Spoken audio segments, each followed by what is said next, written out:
समय सार अनुशीलन page number 204।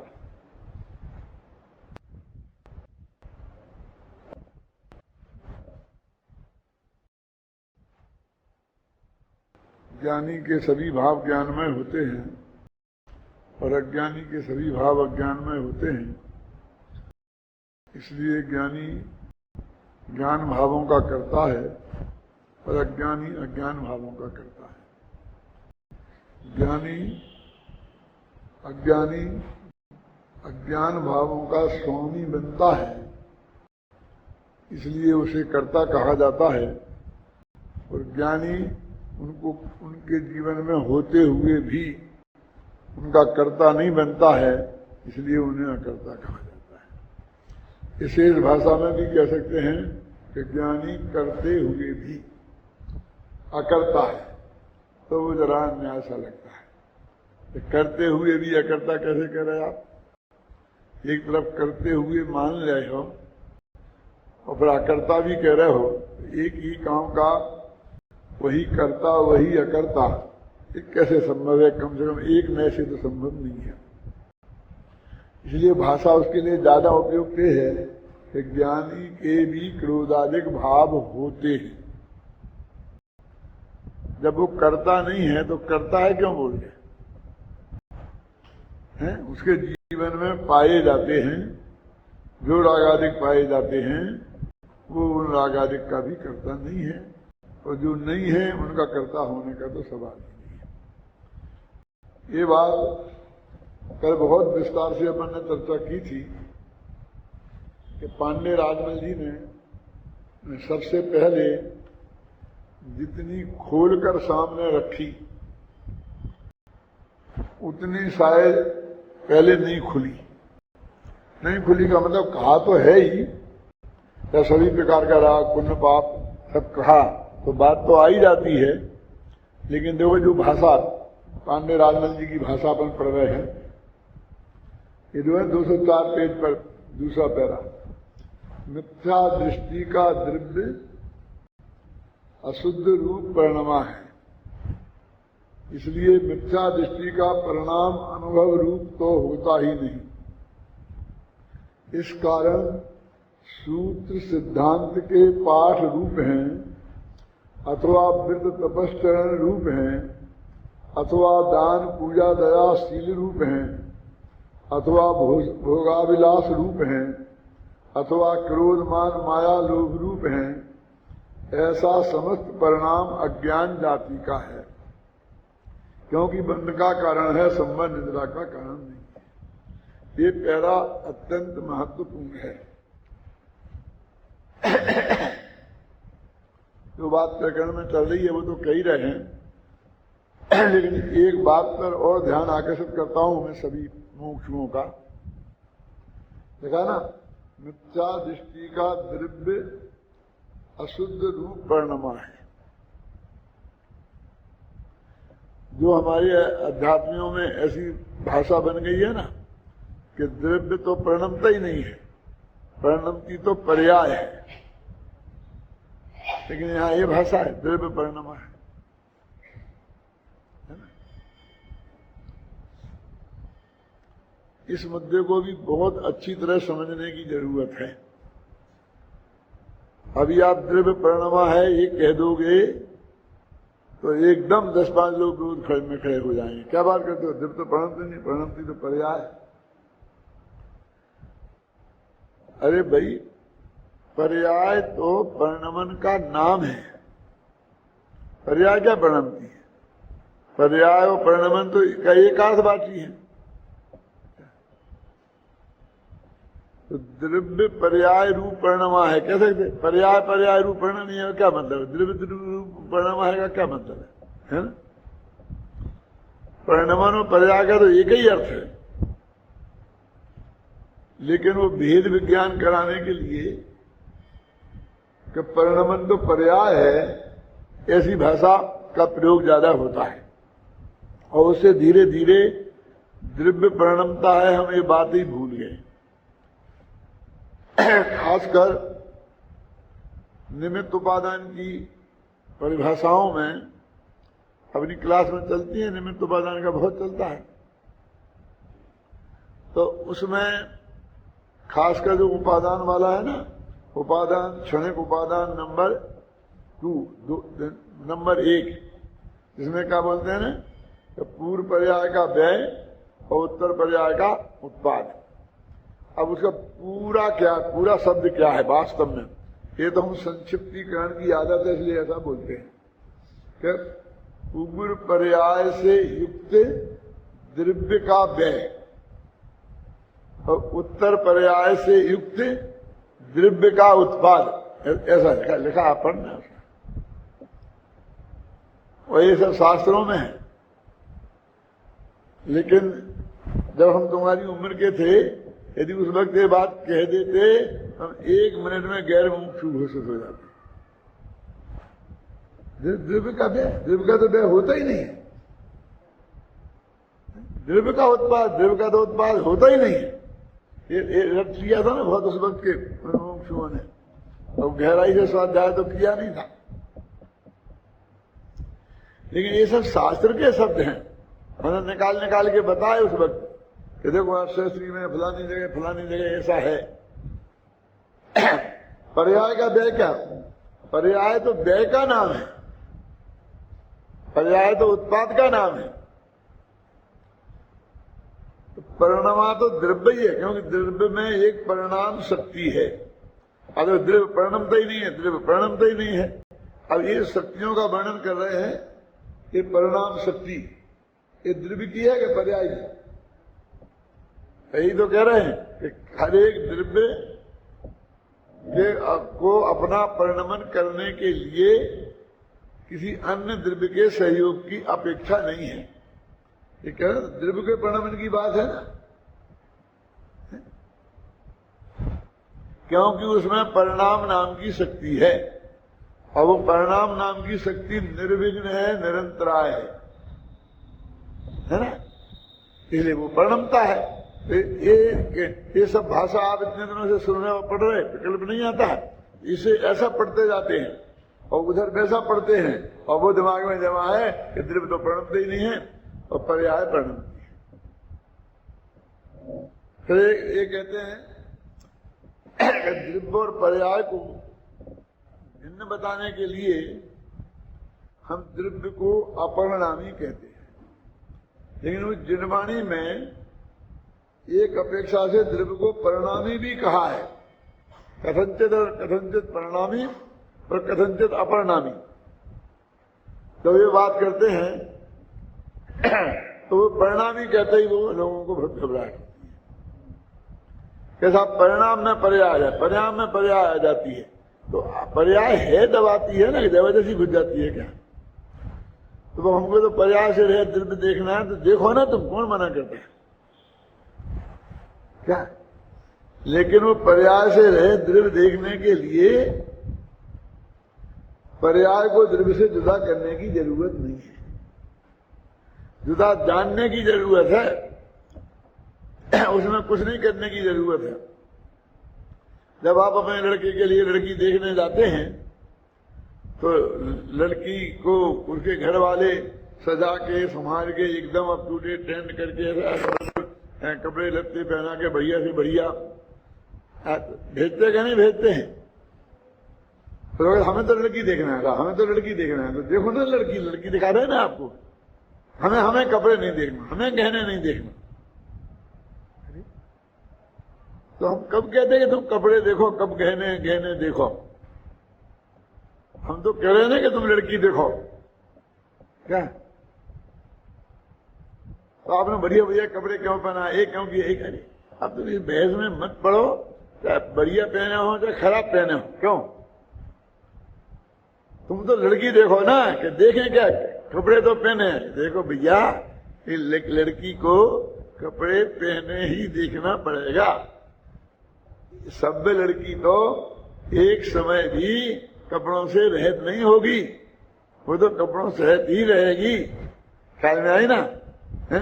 फिर भी वो गोरी भूरी है कि नहीं है, ये सब देखा जाता है, जान लिया जाता है और उससे काम होता है। ऐसे ही तुम्हें पर्याय से रहित द्रव्य देखना है तो पर्याय को अलग कर दो, द्रव्य को अलग कर दो। ऐसा कभी तीन लोगों को तीन काल में होगा नहीं। वो पर्याय और द्रव्य तो एकदम एक में एक ही रहेंगे और उसी वक्त तुम पर्याय से रहित द्रव्य देख सकते हो, जान सकते हो। ऐसी शक्ति तुम में है, अपनी उस शक्ति का उपयोग करो। क्या तुम अपनी उस शक्ति का उपयोग करो और जानो। तो एक द्रव्य दृष्टि से द्रव्य अशुद्ध रूप परिणामा है। तो वो क्या कहते हैं कि हम जब परिणामी कहते हैं द्रव्य को तो हमारे ख्याल में पर्याय आती है, तो तुम अपने ख्याल को बदल दो ना। क्या कि हम द्रव्य के बारे में कहा जाए तो द्रव्य को तुम्हारे ख्याल में लाओ ना। तुम वस्तु को क्यों बदलना चाहते हो? क्या तुम्हें सम्यक दृष्टि होना है ना, और मिथ्या दृष्टि मिटना है। तो दृष्टि ये तुम में परिवर्तन होना है ना, तो तुम अपनी दृष्टि को सम्यक करो ना। तो वस्तु में फेरफार करने की बात क्यों करते हो? वो वस्तु का थोड़ी ठीक होनी है, वस्तु तो ठीक ही है। ठीक तो तुम्हारी दृष्टि को होना है ना, तो दृष्टि अपनी ठीक करो। तो वो कहते हैं हमें परिणामी कहते हैं, तो परिणाम ख्याल में आता है। तो मैंने कहा अच्छा क्या कहें अपरिणामी का? क्या मैंने कहा अच्छा अपरिणामी कहेंगे तो परिणाम ख्याल में नहीं आएगा। समझ नहीं, क्योंकि परिणाम एक में परिणाम से सहित कहा और दूसरे में परिणाम से रहित कहा। परिणाम तो खड़ा ही रहा ना, दृष्टि में से ओझल कहाँ हुआ? ना परिणामी कहने से ओझल होता है ना परिणामी कहने से ओझल होता है। क्योंकि वो परिणामी ये विधि का कथन है और अपरिणामी ये निषेध का कथन है। लेकिन पर्याय तो खड़ी ही है ना, अपेक्षा तो पर्याय की ही चल रही है कि वो पर्याय से सहित है कि रहित है। क्यों?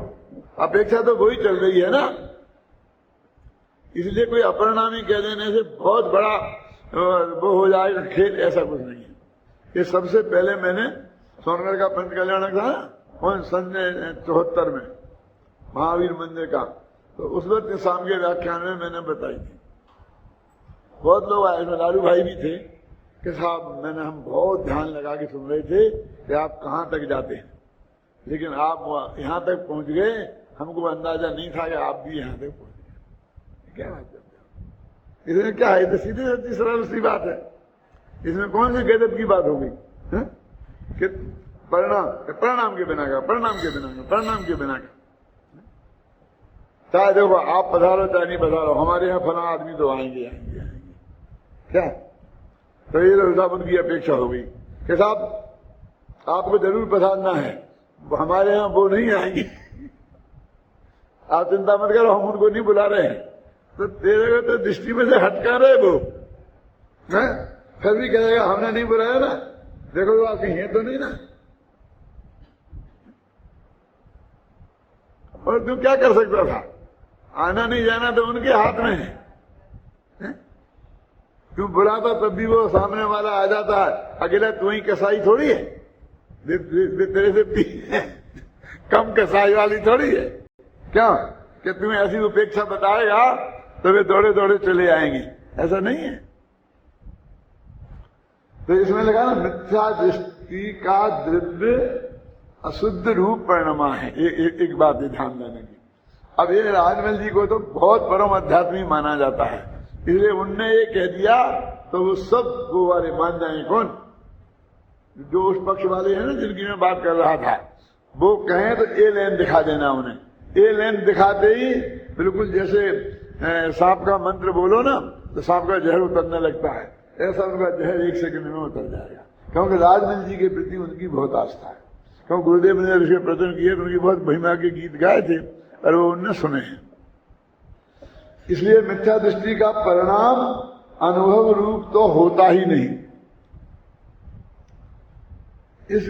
इस कारण सूत्र सिद्धांत के, अब सुनो यहां से पढ़ो कि क्या क्या तुम काम करो तो वे कोई काम हमारे काम के नहीं है, धर्म नहीं है। तो कौन कौन? सूत्र सिद्धांत के पाठ रूप माने स्वाध्याय। पाठ होता ना स्वाध्याय का एक भेद, माचना, प्रेक्षा, अनुपेक्षा, आमनाय। अकेला बोझ नहीं लेना, पांचों ही लेना है। सूत्र सिद्धांत के पाठ रूप है, अथवा वित्त तपस्चरण रूप है, अथवा दान पूजा दया शील रूप है, अथवा भोगाविलास रूप है, अथवा क्रोध मान माया लोभ रूप है। सभी को एक लाइन में खड़ा कर दिया। कहां से? स्वाध्याय से लेकर वित्त तप शील संयम पूजा पाठ दान वगैरह, और फिर क्रोध मान माया लोभ उसी लाइन में। ठीक है, ये सब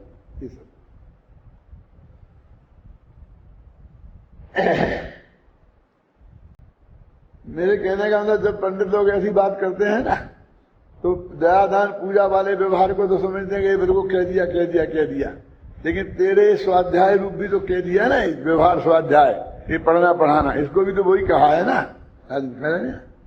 ये भूल जाता है, सूत्र सिद्धांत के पाठ रूप ये छोड़ देता है, और वो सब उसमें उनको गिनाता है। अरे ये भी तो एक क्रियाकांड है, वो नया क्रियाकांड विकसित हो गया है। एक ने स्वा वाला क्रियाकांड अपनाया था, एक ने स्वाहा वाला नहीं किया। खत्म, मैं पढ़ता हूँ लिखता हूँ, और इसमें अपने को जब हम मान करके बढ़ा एक क्रियाकांड से निकला और दूसरे क्रियाकांड से चैंट गया। थोड़ा ऐसा अपेक्षा से कि पहले नाबालिग क्रियाकांड में पुण्य ही बंद होता होगा यदि वो सही परिणाम होगा तो, लेकिन ज्ञान की वृद्धि नहीं होती। इस दूसरे में पुण्यबंध के साथ कुछ सीखने को भी मिलता है। तो इन दोनों में आपस में तुलना करो तो ये फर्क है। अभी और कठोर भाषा में कहूं कि दो बुराइयों में से एक चुननी हो, क्या पहले तो ये नक्की करो कि दोनों ही चुनने लायक नहीं है, लेकिन एक के चुने बिना नहीं चल सकता है। तो समझे ना, एक कपड़े पहनना क्या नहीं पहनना, सबसे बढ़िया बात तो तुम निकम्बर हो जाओ, मुनिराज बन जाओ, छठवें सातवें गुणस्थान वाले, इससे बढ़िया कोई नहीं है। और यदि पहने बिना चले ही नहीं तो फिर सादा वेश है कि फिर सादगी वाले पहनो। ये विभिन्न कलर वाले रंगीन पहनने से क्या मतलब है, क्या आप सुने ना, और दूसरी बदल के लेने से क्या मतलब है। तो एक मतलब फिर इसमें ये भेद है, वो नहीं पहनने में ये भेद नहीं है। मैं आपसे पूछूंगा, मुनिराज कैसे कपड़े नहीं पहने? सफेद में मैं सूट पैंट तो नहीं पहने, और धोती कुर्ता, अरे उसमें क्या पहने और क्या नहीं पहने का सवाल ही नहीं, वहां तो नहीं पहने आ गया। तो देखो ये जो लिखे है ना ये शब्द, इस पर ध्यान नहीं जाता था लोगों का। एक तो कलश टीका कोई पढ़ता नहीं था, और पढ़े तो इन पे ध्यान नहीं जाता था। तो बनारसी दास ने इसको इस रूप में प्रस्तुत किया, जिसे आगरा की गलियों में सिनेमा के गाना जैसा गाया जाता था। वो नीचे कथन है, देखो। उक्त कथन में पांडे राजमल जी ज्ञानी के क्रोधादि भावों और भोगाभिलाषा, देखो क्रोधादि माने द्वेष और भोगाभिलाषा माने राग, को भी ज्ञान भाव में घटित कर रहे हैं। ज्ञानी के क्रोधादि भाव और ज्ञान अभिलाषा, और अज्ञानी के वित्त तपस्चरण और दान पूजा आदि को भी अज्ञान भावों में घटित कर रहे थे। ज्ञानी के क्रोधमान माया लोभ और भोगाभिलाषा, ये भी ज्ञान भाव कह रहे, और अज्ञानी के दया दान वित्त पूजा और स्वाध्याय, ये भी अज्ञान भाव। ये क्या है? एकदम अन्याय जैसा नहीं लगता आपको? ये सारा जगत इस बात का विरोध करता है, आपकी बात का, तो वो कौन सा गजब करता है? ये तो बहुत ही नेचुरल है ना। पांडे राजमल जी के उस कथन को आधार बनाकर पंडित कविवर बनारसी दास जी ने उक्त छंद का भावानुवाद इस प्रकार किया है। देखो पढ़ो, दया दान पूजा देख विषय का साया दिख दो कर में बंदे।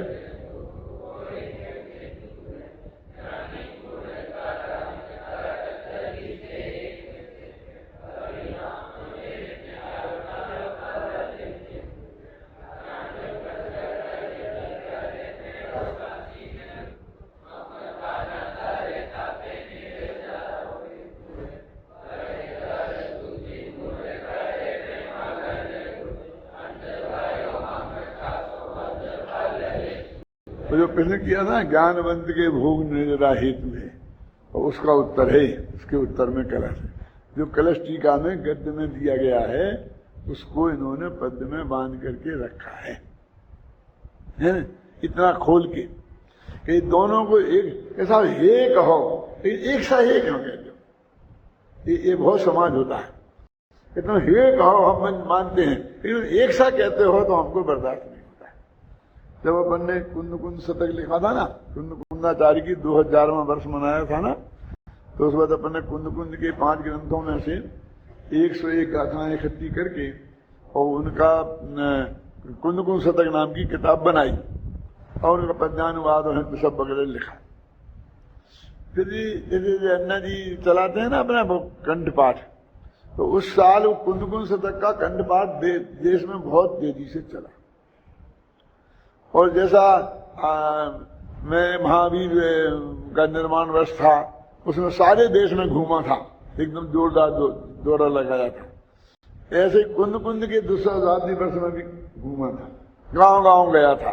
जब अपन लास्ट ईयर गए थे ना, ऐसे उस वक्त भी गया था गांव गांव। मैं साल में 9-10 महीना घूमते ही रहा गांव गांव में जाकर के। तो वो कुंद कुंद शतक पहुंच गया था, तो गांव गांव में सब बच्चे को कंठस्थ याद हो गया था। तो उदयपुर में गया, उदयपुर पहले से ही कुछ अपना उसमें पक्ष में कुछ ज्यादा ही रहा है। तो वहां क्या किया था दादा कि पूरे गांव में 101 लोग कुंद कुंद शतक के एक बैनर पे लिखकर 101 बैनर पूरे सड़क पे लगाए थे। जहां से अपना जुलूस निकलना था ना, तो पूरी सड़क पर वो 101 बैनर बना के वो एक बैनर पर एक गाथा का पद्यानुवाद हिंदी का, और वो सारे बाजार में लगा दिया था।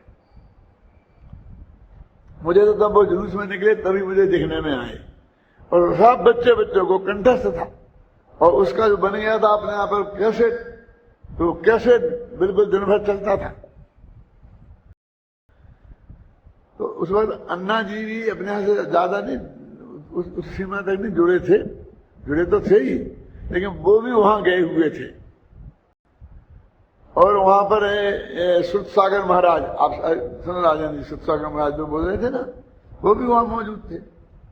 और नीरज की बहन जो विशुद्धवती माता जी थी, वो भी सब मौजूद थी। तो जो उनके पास भी जाते थे, इधर भी आ जाते थे, वहां भी जाते थे, उनके पास बहुत चर्चा करते थे। अन्ना जी सुत सागर महाराज से बहुत चर्चा इनकी होती थी। तो उनने कहा इनसे कि यद्यपि ये गाथाएं कुंद कुंद की हैं और कुंद कुंद ने लिखी हैं, इसलिए इनका विरोध तो हम नहीं कर सकते हैं, फिर भी हमको अच्छा क्यों नहीं लगता? जब कुंद कुंद की गाथा है तो कुंद कुंद की गाथा अच्छी नहीं लगती, वो तो अच्छी लगनी चाहिए ना, क्यों?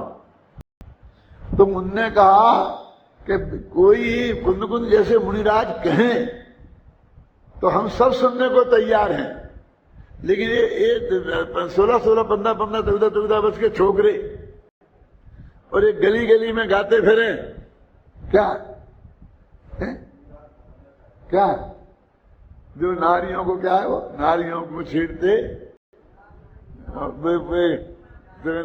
श्रवण नहीं त्रियंचे 3-4 गाथाएं है ना, राग करते नारियों से, मतलब ये जो गाथाएं है ना, अब वो लिखा है उसमें बहुत कठोर भाषा में, मैंने तो उसे सरल किया है, वे श्रवण नहीं त्रियंचे, क्योंकि वे तो उसमें तो ये लिखा है कि वे निगोद जाएंगे। क्यों? तो निगोद ही क्यों नहीं लिखा तुमने? त्रियंच क्यों लिखा? क्योंकि निगोद त्रियंच गति में है, त्रियंच गति में है निगोद। निगोद 4 गतियों में से कौन सी गति में है? तुरंत गति में है। तो तुरंत गति हमने देखा कहां गलत किया, लेकिन निगोद तो ज्यादा बड़ी गाली है, तो हमने तो इसको सॉफ्ट किया है। आप समझे ना। ऐसा और भी कई जगह बताऊंगा कि हमने वो उतनी कठोर भाषा नहीं लिखी जितनी वो कुंद कुंद के पहाड़ में है। तो वो भी कोई लोग कह सकते हैं आपने कुंद कुंद के साथ अन्याय किया, लेकिन उसके पीछे न्याय है कि वो है ना। लेकिन बोले ये कहते फिरते हैं गली गली में, और ऐसा हर बोर्ड पर लिखा है और पूरे बाजार में लगा है, ये हमें बर्दाश्त नहीं होता। क्या समझे क्या इनके मुंह से नहीं सुन सकते। देखिए तो कुंद कुंद का शताब्दी समारोह में कुंद कुंद की गाथाओं का पाठ कर रहे हैं। संस्कृत में तो लिखे ही, प्राकृत में तो है ही। अब वो हिंदी में कह दिया तो सबकी समझ में आता है। प्राकृत का करते तो तुम्हें ऐतराज नहीं, क्यों किसी की समझ में नहीं आता। तुम्हारी दिक्कत तो ये कि सारी जनता की समझ में आ रहा है, ये दिक्कत है। ना समझने में से कोई दिक्कत नहीं है। खूब गाथाओं बोलो, क्यों? हमारे यहां तो कितनी बोल पड़ती चलती थी, क्या बताऊं। ये शादी विवाह करते थे ना, और ये पंच कल्याणक भी, अब मैं क्या कहूं, इनमें जो ये करते हैं ना हवन ववन वगैरह कुछ करते हैं पूजा पाठ में, वो हिस्सा जो समापन के समय पे करते हैं ना, समझ लो आप क्या है, समझ तो गए ना दादा। उस हिस्से को मैं एक पूजा थी संस्कृत में जो सब पंडित बोलते थे। मैंने वो मुन्नालाल जी थे ना, प्रतिष्ठाचारी थे, और वो प्रतिष्ठाएं कराते थे। उनके मुंह से सुना था सबसे पहले अशोकनगर में कि वो क्या नाम उज्जैन कामज्वल तेन गोरिया है ना, ऐसा सिंध था।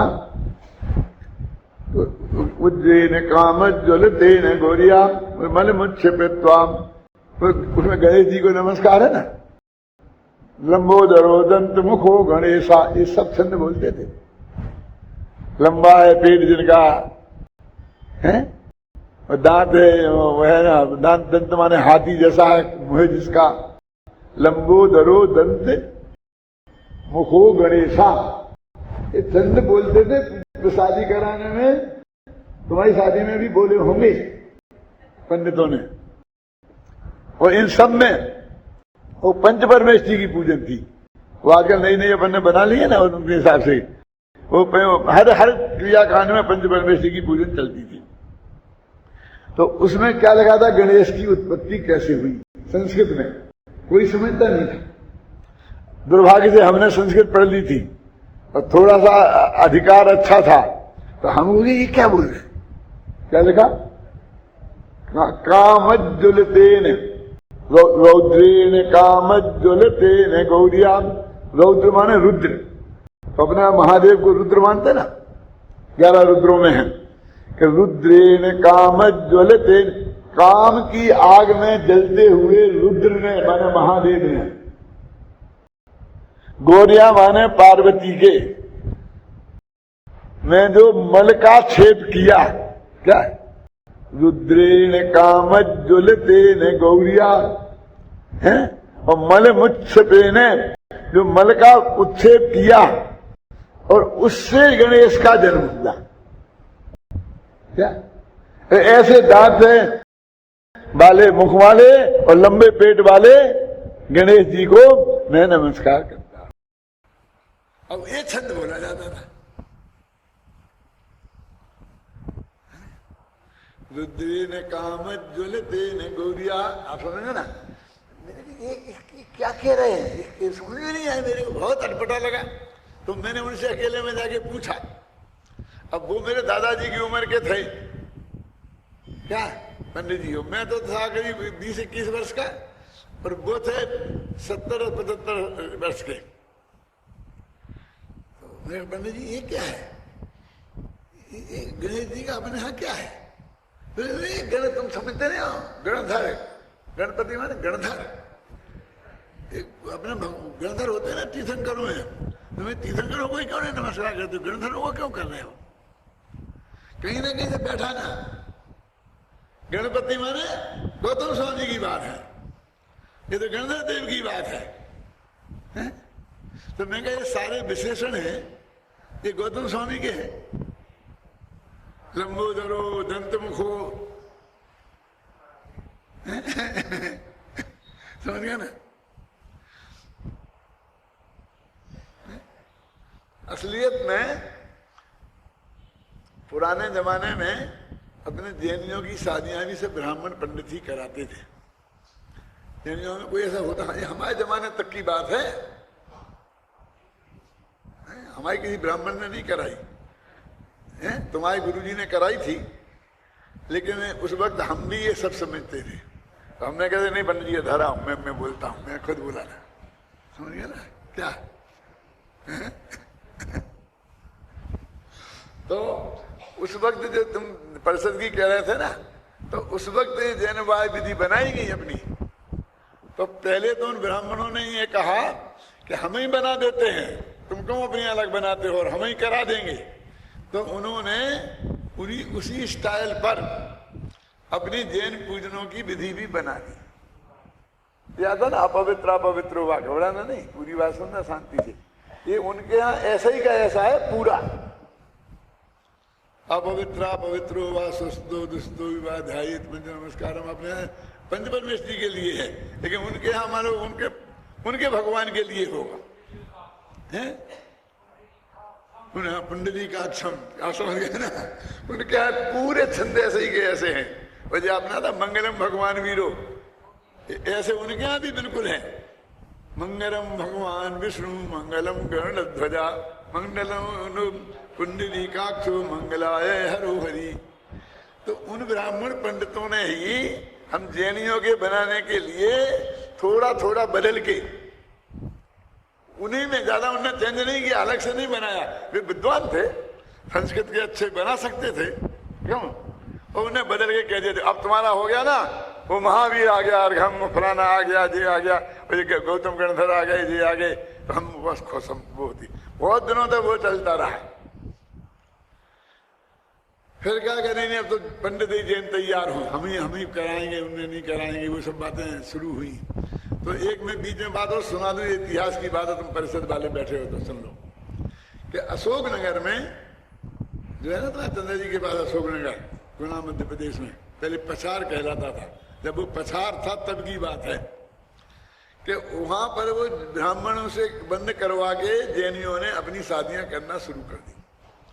तो ब्राह्मणों को जो दक्षिणा मिलती थी उससे वो बहुत असंतोष हो गया, और बहुत असंतोष हो गया तो जैन और हिंदुओं का बहुत बड़ा झगड़ा खड़ा हुआ। और झगड़ा ऐसा हुआ कि अपना पर्यूषण चल रहे थे, सच्ची घटना है, पर्यूषण चल रहे थे और उसके बीच में 11 आती है, और 11 के दिन उनका जुलूस निकल रहा था।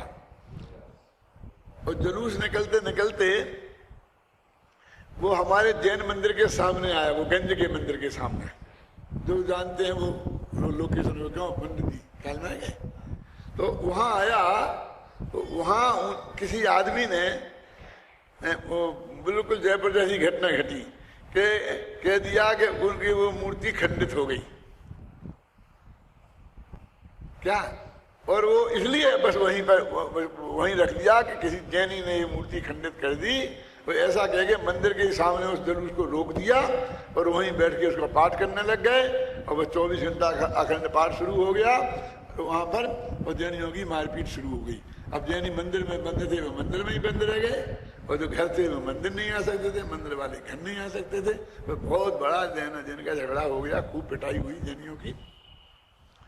फिर उस वक्त ग्वालियर महाराजा का राज था, भारत स्वतंत्र नहीं हुआ था, तब की घटना है जी।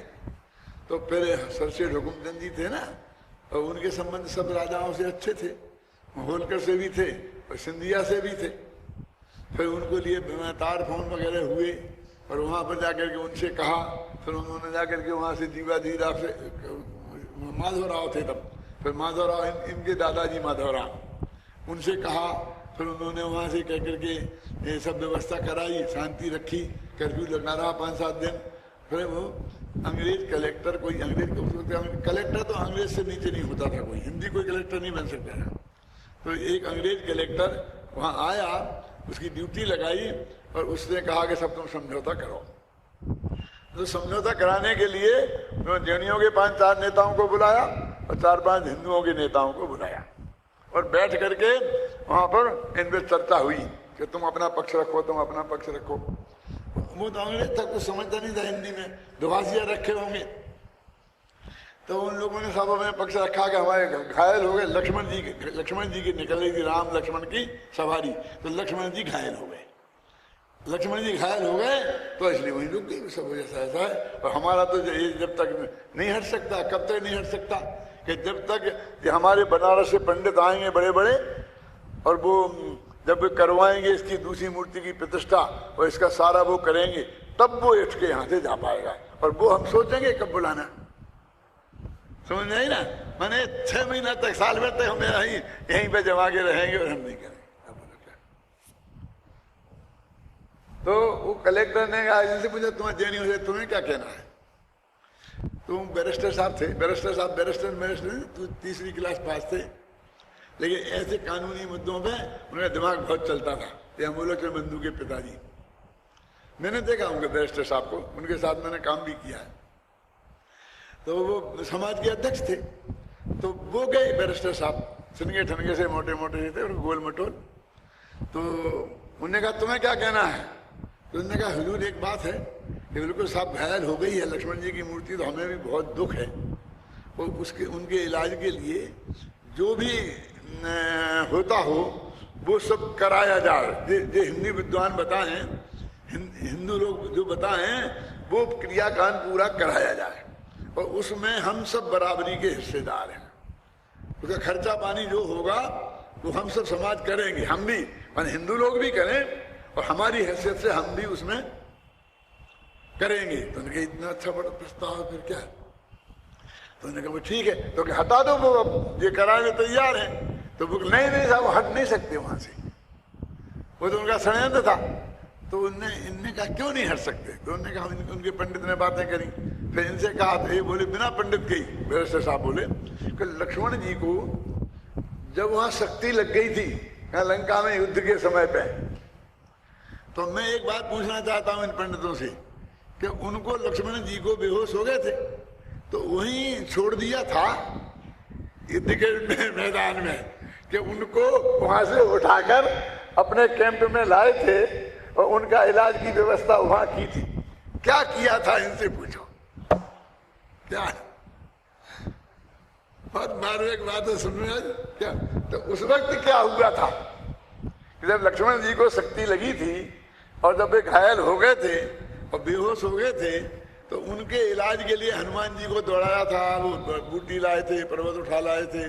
तो वो सब कहाँ हुआ था?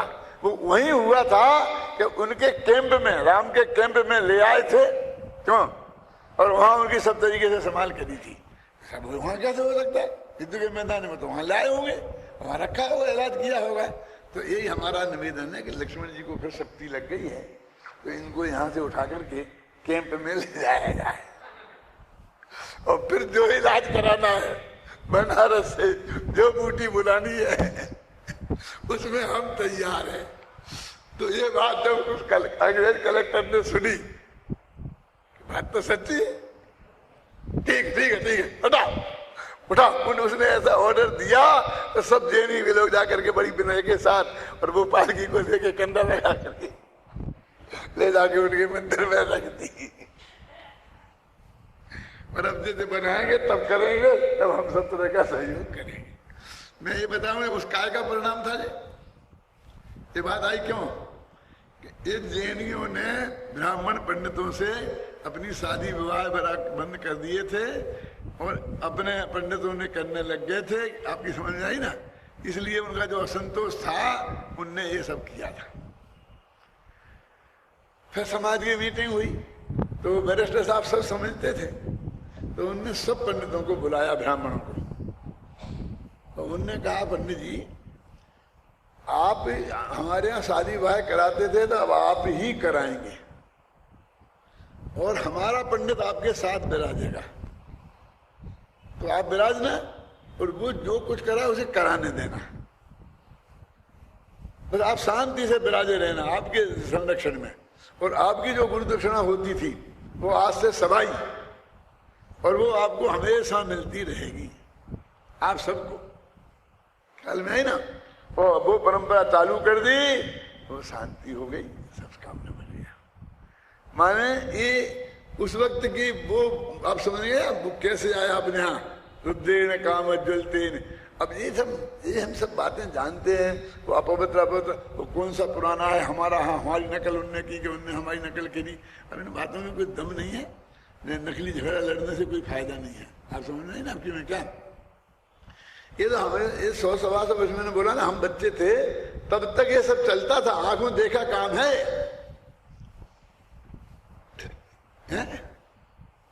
तब तक ये चलता था। और हम तो बहुत विद्यार्थी अवस्था में बहुत सक्रिय थे ना इस बात में, समाज में क्या चल रहा है। रोजिना उसके अखबार आते थे, वो पढ़ते थे जैन समाज के, और उनमें क्या झगड़ा कहाँ चल रहा है, बहुत रस था इसमें, समझ लो। इसलिए हमको सब बातें याद है, पता है सब कहाँ कैसा हुआ, ये चीजें कैसे कहाँ से आई हैं, ये सब जो अपने आप समझ गए ना। तो वो है उसका है। हमारे लिए एक शंभुनाथ जी त्रिपाठी पढ़ाते थे साहित्य। वो मालूम शंभुनाथ त्रिपाठी क्या थे? 7 तीर्थ और 5 आचार्य, पंचाचार्य और सप्त तीर्थ, सब न्याय तीर्थ है ना, ऐसे उनने 7 तीर्थ पास किए थे। न्याय तीर्थ, व्याकरण तीर्थ, काव्य तीर्थ, वेदांत तीर्थ, ज्योतिष तीर्थ, समझ गए ना। और 5 आचार्य है ना, व्याकरणाचार्य, साहित्याचार्य, जैन दर्शनाचार्य, बौद्ध दर्शनाचार्य, ऐसे 5 आचार्य और 7 तीर्थ थे। तो हमें वो क्या पढ़ाते थे? नंदा प्रभु चरित्र, धर्म शर्मा अभ्युदय, एक कोर्स में थे उस वक्त। तो वो जो पढ़ाते थे तो उसका एक अर्थ जैनियों के हिसाब से निकालते थे, और उसी छंद का दूसरा अर्थ वैष्णवों के हिसाब से निकाल के हमें बताते थे, हर छंद का। वे लोग कितने विद्वान थे, उनकी कितनी पकड़ थी, कितनी गहरी है। थोड़ा एक उदाहरण देके बताओ, इस समय तो है ना। उसका पहला छंद है श्री नाभि सूनो, आदिनाथ भगवान के स्तुति का मंगलाचरण है, और वहां से शुरू होता श्री नाभि सूनो के नाभि राय के पुत्र, और सूनो माने पुत्र और नाभि माने नाभि राय के, ठीक है ना। वो एक अर्थ वो निकाल देते थे। फिर दूसरा अर्थ करते थे नाभि सूनो माने नाभि से उत्पन्न हुए ब्रह्मा जी। उनके यहाँ ऐसा माना जाता है कि ब्रह्मा जी नाभि से पैदा हुए थे। और पूरे छंद का अर्थ वो आदि ब्रह्मा, अपने आदिनाथ को आदि ब्रह्मा बोलते कि नहीं बोलते? तो ये ब्रह्मा जी को नमस्कार उसमें से एक निकाल देते थे ना।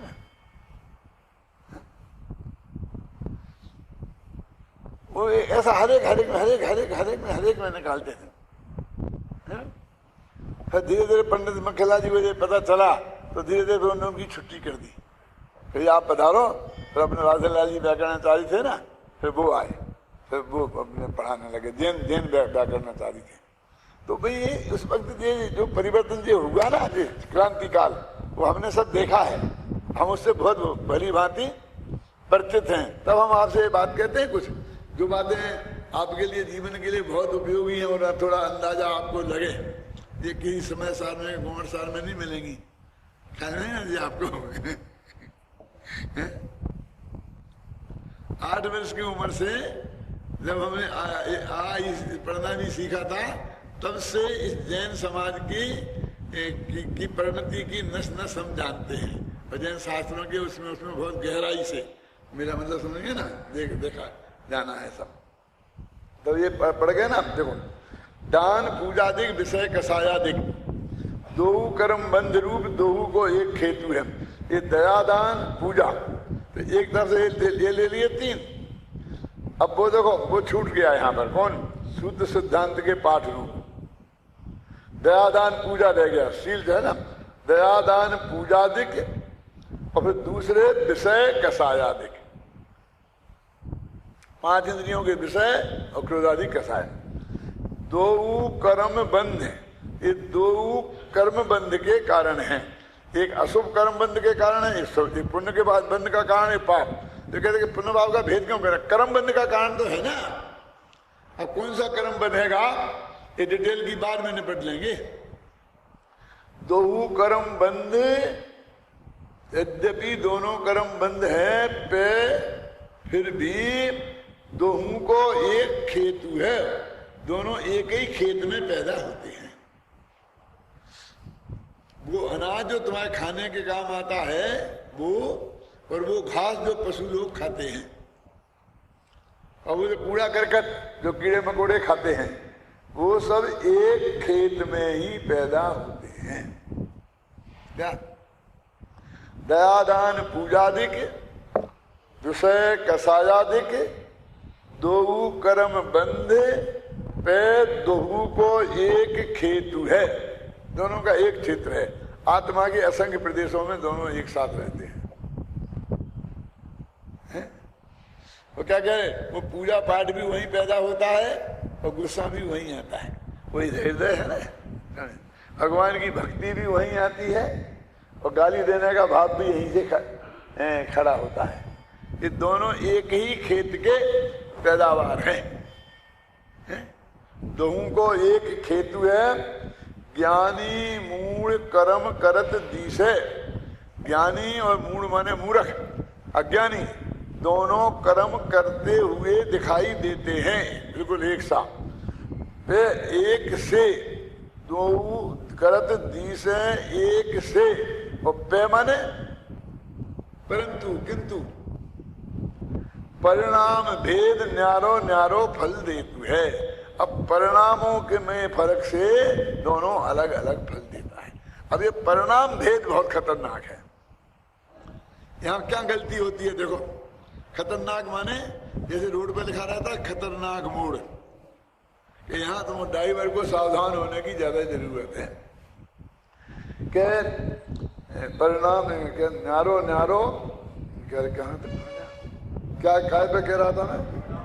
हाँ, परिणाम भेद वो दोनों ही चारित्र गुण की परिणति पे लगा लेते हैं। हम क्या लगाते हैं कि एक तो अभी बात चलती है, हम भी कहते हैं कि एक तो भगवान का भक्ति कर रहा है, उसे तो मोक्ष चाहिए, मैं तो मोक्ष और कुछ नहीं चाहिए, पर का कुछ नहीं चाहता, चाहूं अपना भाव, है ना। और इंद्रादिक पद नहीं चाहूं और विषय में ना ही लुभाऊं, रागादिक दूसरा नहीं, एक ही। और दूसरा कहता है नहीं नहीं मुझे तो भोग सामग्री चाहिए। तो ऐसा परिणाम का भेद होने से अलग अलग फल हो जाता है, ऐसा अर्थ कर देते हैं, लेकिन यहां ये अर्थ नहीं है। समझने लगा क्या? बोलो पुरुषोत्तम बाबू, सोचो, माथा लगाओ, इसमें क्या दिक्कत है कि एक भगवान से विषय कसाय की चाय के लिए पूजा भक्ति कर रहा है ना। मेरा बच्चा की तबीयत ठीक हो जाए, मुझे को बीमारी होगी, बीमारी ठीक हो जाए, उसके लिए कर रहा है। बोल वहां तक बोलते हैं ना, भगवान से पक्की बोली लगाते हैं, भगवान ऐसा कर दे तो मैं ऐसा करूंगा, तेरा एक मंदिर बनवा दूंगा, तेरा एक शिक्षक विधान कराऊंगा, पहले से पक्की करते हैं ना। और एक बिल्कुल निष्काम भाव से कहने महाराज मुझे नहीं चाहिए कुछ भी, पर मैं तो आत्मा का कल्याण चाहता हूं। क्यों? तो ये परिणाम भेद की नहीं, ये कहते हैं कि श्रद्धा गुण की बात है, ये चारित्र गुण की बात नहीं है। क्या? एक की श्रद्धा में उसका कर्तृत्व बुद्धि नहीं है और दूसरे की श्रद्धा में उसमें कर्तृत्व बुद्धि है। मतलब वो परिणाम माने फिर श्रद्धा गुण का लेना, चारित्र गुण का नहीं लेना, क्योंकि सारा प्रकरण श्रद्धा गुण का चल रहा है। ठीक है ना। ज्ञानवंत, देखो ज्ञानवंत करनी करे पे उदासीन रूप। अब ज्ञानवंत करनी तो करता है काम, वही क्रिया देखता है, पूजा पाठ वृत्तशील संयम, वो गुस्सा भी करता है। वो ज्ञानवंत शुभ भाव भी करता है और अशुभ भाव भी करता है, और अज्ञानी भी शुभ भाव करता है और अशुभ भाव करता है। पर अब ये उदासीन रूप में फिर वो झगड़ा हो जाएगा, वे उदासीन था, फिर हम चाहे त्रिवाली ले लेंगे। और इसके लिए क्या करें? आप लोगों के भी ख्याल में आती ना बात क्या कह रहा हूं मैं, सावधानी रखनी है, काय की श्रद्धा गुण की बात है, और हम तो चाहते गुण पे घटा लेते हैं बराबर। वो क्या समझते हैं कि वो जो उदास कर रहा है ना, वो गुस्सा में भी उदास रहता होगा, गालियां बकता रहता होगा, फिर उदास रहता होगा। क्यों? अरे नहीं, वो पूरी तरह इन्वॉल्व होता है ज्ञानी। खाना खाता होगा और उदास रहता होगा। क्यों? ऐसा कुछ नहीं है। यदि नमक कम हो तो थाली फेंक दे कौन? सम्यक ज्ञानी। और मिथ्या दृष्टि का कोई बात नहीं है, क्या फर्क पड़ता है? यही तो मैं कह रहा हूँ, श्रद्धा गुण की अपेक्षा लेना। यही तो मैं कह रहा हूँ, उदासीन का अर्थ नहीं, वो श्रद्धा में ऐसा जानता है कि मैं इसका कर्ता भोक्ता नहीं हूं, ऐसा लेना। देखो ये अर्थ समझना। देखो मैं रेल में बैठा था तो वहां पर मेरे सामने कुछ हिंदू लोग भी बैठे थे, तो वो सब बहुत बड़े सेठमेट लोग होंगे, और वहां से दूसरे डब्बे में उनका एक साधु बैठा था। तो वो साधु आया वहां और उनसे खाना साधु को उनने दिए, तो वो अपना एक कटोरा लेके आया था। सुनना, इतना बड़ा कटोरा था, तो उनने उसको पुड़ी दी तो पुड़ी डाल दी, चावल दिया तो चावल डाल दिया, फिर सब्जी दी तो सब्जी डाल दी, फिर जो जो दिया उसने एक ही कटोरे में ऐसा वैसा मिक्सचर करके डाल दिया। और डाल लिया और फिर एक लोटा पानी लेके उस लोटा पानी डाल दिया उसने। उस सब्जी में, खाने में सब में पानी डाल दिया। मैंने कहा ये क्या कर यार? अलीन साहब अभी क्या करें, हमारा तो ऐसा है कि हमारे लिए तो ये खाना बनाने वाले नहीं है। अब ये बढ़िया बढ़िया मसालेदार ऐसे ऐसे खाना बनाते हैं, और हमारे गुरुजी ने हमको बताया कि हमको तो वो उसमें खाना नहीं खाना है, मैंने स्वाद के लिए नहीं खाना है, पेट तो खड्डा भरना है, तो खड्डा तो हमको इससे ही भरना पड़ेगा। लेकिन ये पानी डाल देने से और सब मिला देने से जो पेट में जाके मिलता, वो कटोरे में मिला देने से सब बेस्वाद हो गया। तो मीठा भी उसी में और नमकीन भी उसी में, और पानी से जो बैलेंस बिगड़ गया ना उसका है? उतने से पानी में उतना नमक अच्छा लगता था, ज्यादा पानी हो गया तो वो रोना हो जाएगा। इसलिए हम इसको बेस्वाद करके खाते हैं, ऐसा हमारी गुरु की आज्ञा है। अब वो तो अब सम्मान ऋषि तो मिथ्या ऋषि का, तुम्हें कोई उसकी शंका तो है ही नहीं आपको कि वो क्या है, लेकिन वो भी ऐसा बेस्वाद करके खा सकता है। और एक चौथे गुण स्थान वाला खूब स्वाद ले लेके खा सकता है। तो अभी बता रहे थे ना आपको कल सुमत प्रकाश जी कि वो कैसे कैसे खीर बनती है, कैसे कैसे लड्डू बनते हैं, कैसे कैसे गायों को क्या क्या खिलाया जाता है, हैं? समझे ना? और कोई नहीं खा सकता, चक्रवर्ती ही खा सकता है, पटरानी भी एक और दबा सकती। कितनी व्यवस्था होती थी, है? उन्हें कुछ पता ही नहीं रहता होगा, तनख्वाह तो उनको ही चुकानी पड़ती होगी सब रसोइयों की, है? क्या? तो ये ऐसी उदासीनता नहीं जैसी आप देखना चाहते हो, और जैसी कि कुछ लोग नकली दिखाते हैं। क्या ऐसी ये बात नहीं है यहाँ। आप समझ गए क्या कहना चाहता हूँ? ये फर्क है? उदासीन ममता नहीं, ममता ना धरे। ममता माने, अब ममता माने भी आप चार चुका ले ले, दिक्कत तो ये है। ममता माने जो हमारे स्त्री पुत्र बाल बच्चों के प्रति जो राग है ना, उसको ममता है, वो नहीं। ममता माने ये मेरा है, ऐसी मान्यता, उसका नाम ममता है। अब समझ लो, एक एक शब्द में ये फर्क है। सबको श्रद्धा गुण पे खड़ित करना है। एक तो ममत्व वाली ममता है जी, कोई राग वाली ममता नहीं है जी। हो जाता बहुत निर्ममता दिखाई दे उसको, कुछ नहीं, हटाओ हटाओ, मुझे कुछ बात नहीं करना, क्या नहीं करना, छू मत लेना, ऐसा नहीं करना, है ना? वही एकत्व बुद्धि बनी है, वही एक बिल्कुल एकत्व बुद्धि टूट गई है। बहुत प्रेम, बेटा अच्छा प्रेम से बैठो, कैसा है, शांति से सब सुनो। तो वो ममता माने वो ममता नहीं जो आपको दिखाई देती है, वो जो सामने वाला दिखने नहीं देता है, वो ममता है। मेरे पिताजी के बड़े भाई थे, वो बहुत बीमार रहते थे, अरे शुरू से ही थे, जन्म बचपन से ही बीमार। उनको तिल्ली थी तो ऐसा पेट बड़ा रहता था ऐसा। तो वो शादी नहीं हुई थी उनकी, तो हमारी माँ ही सब सेवा वगैरह करती थी। तो हमारे घर के मेन गेट पे कमरे में वहाँ उनका पलंग पड़ा रहता था और वो लेटे रहते थे। हम लोग छोटे छोटे थे, तो वो अपने पास में एक छोटी सी लाठी सी रखते थे, लकड़ी इतनी सी ऐसी रखते थे, और जब हम वहां से निकलते थे ऐसा लकड़ी निकाल के ऐसे बताते थे, तो वो हम दौड़ के निकल के भाग जाते थे वहां से। ज्यादा भी निकलना पड़ता था, एक सेकंड भी वहां खड़े नहीं रहते थे, एकदम गांव घर गया निकल गया भाग गया, मेरे पकड़ पाता तो देखता है तो कुछ बोलते रहते, चले जाते हम। फिर वहां से आते तो घर में जाते तब भी ऐसा ही होता कि साहब हम उनको दाऊजी बोलते थे, दाऊजी से सब लोग बहुत डरते हैं, लेकिन उनको नेचर ही ऐसा खराब है ना, वे डंडा लेके पड़े रहते बच्चों के पीछे, तो लोग तो डरेंगे ही ना। लेकिन जब थोड़े हम बड़े हुए तब हमें पता चला कि वो कहते थे कि भाई क्या करूं, मैं बीमार आदमी हूं, और ये बच्चे आकर के फिर मेरी पलंग पे चढ़ जाते हैं, फिर मेरी छाती पे चढ़ जाते हैं, फिर बाल खींचने लगते हैं। अब मेरी ऐसी शरीर नहीं है कि मैं इनको ऐसा खिला सकूं, उठा सकूं, गोद में ले सकूं, जैसे बच्चों को चाहिए ना, ऐसा मैं नहीं कर सकता। क्या पूरी रखवाली ध्यान तो उसमें करके सब वो ही रखते थे, लेकिन इससे जरा थोड़ा रखता हूं डरा करके, तो कम से कम मैं थोड़ा सुरक्षित हूं। क्या इसके लिए वो नकली ऐसा करते थे क्या।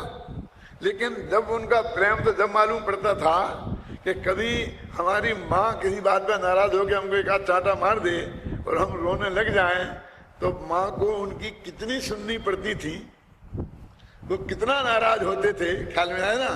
तब उनसे मालूम पड़ता था कि इनके हृदय, हमारे प्रति इनके हृदय में कितना प्रेम है, क्योंकि उनका राग का कोई दूसरा ठिकाना ही नहीं था, हम ही लोग तो थे, उनके सर्वस्व हम ही लोग तो थे, ख्याल में आई ना। लेकिन उनको कुछ नहीं, लेकिन वो बराबर ऐसा रखते थे। तो तुमको क्या पता चले, तुम क्या समझ सकते हो, बालक माने अज्ञानी, ये जगत के अज्ञानी, उसकी उस किस परिणति किसके कारण क्या है, उसकी वजह से वो आप नहीं समझ सकते हो, है ना। अब उन हमारे दाऊजी का एक गुण हम में भी आया है, क्या कि जब हम में से रहते हैं, बिल्कुल विद्यार्थी हमसे बहुत डरते हैं, उन्होंने काय से डरते हैं, हमने तो किसी का कुछ आज तक किया ही नहीं, क्या है? लेकिन सब कहते बहुत डरते हैं, बहुत डरते हैं। तो हम कहते ऐसा क्यों है, मैं कहता हूँ भैया यदि ऐसा नहीं रखें तो हम इन बंदरों के बीच में शांति से कैसे रहें। आखिर यही तो कोई तो है, वही तो उम्र है इनकी, यूनिवर्सिटी में हजारों लड़के पढ़ते हैं और जितने उधम होते वही उसी उम्र के तो ये लड़के हैं, क्यों है? क्यों अब इनके बीच में हमें रहना है राजेंद्र, तो हम कैसे शांति से रह सकते हैं, अपना काम कैसे कर सकते हैं, इनके एक एक बात में इन्वॉल्व हों, क्यों, और इनको आ बेटा करने लग जाएं, हैं, तो हमारा काम नहीं हो सकता है। तो हम अपना शांति से निरापद तरीके से पढ़ते रहें, पढ़ाते रहें, लिखते रहें, अपना काम करें, आप समझे ना। तो इसके लिए ऐसा ऑफिस सब जानते हैं हम, क्योंकि हमको उसकी वजह से कोई किसी विद्यार्थी का या किसी ऑफिस कर्मचारी का ऐसा नहीं मिला कि भाई जिसकी वजह से उनका अप्रेम हमें कहीं देखने में मिला। उनके हमारे प्रति जो वात्सल्य भाव है उसमें कहीं हमें आज तक कोई कमी देखने में नहीं आई, जबकि हमने तो कुछ प्रदर्शित किया नहीं। अब अंदर होया क्या नहीं है, आप लोग निर्णय करना है कि वस्तु स्वरूप निर्णय करेगा, है? तो ऐसी बात है। देखो हो गया ना, ममता धरे, देखो ज्ञानवंत करनी करे पे उदासीन रूप, ममता ना धरे एकत्व बुद्धि नहीं करता है, बातें निर्जरा का हेतु है, इसलिए निर्जरा का कारण है ना। वही करतूत, क्रिया तो वैसी की वैसी है, तो क्रिया को करतूत शब्द बोला, करतूत शब्द में बदनाम है ना, तुम्हारी करतूतें हम सब जानते हैं, वो अच्छी बुरी सब है ना। वो तो क्रोध मान माया लोग को भी करतूत कह रहे, पांच इंद्रिय के विषयों को भी करतूत कह रहे, और दया दान इनको भी करतूत कह रहे हैं। करें करतूत मूड, वो है एक ही करतूत, मूड करे पे मंगन रूप, और उसमें मंगन माने एकत्व बुद्धि पूर्वक करता है, और अंधा हुआ ममता सो एकत्व बुद्धि के कारण बंद फल प्राप्त करता है।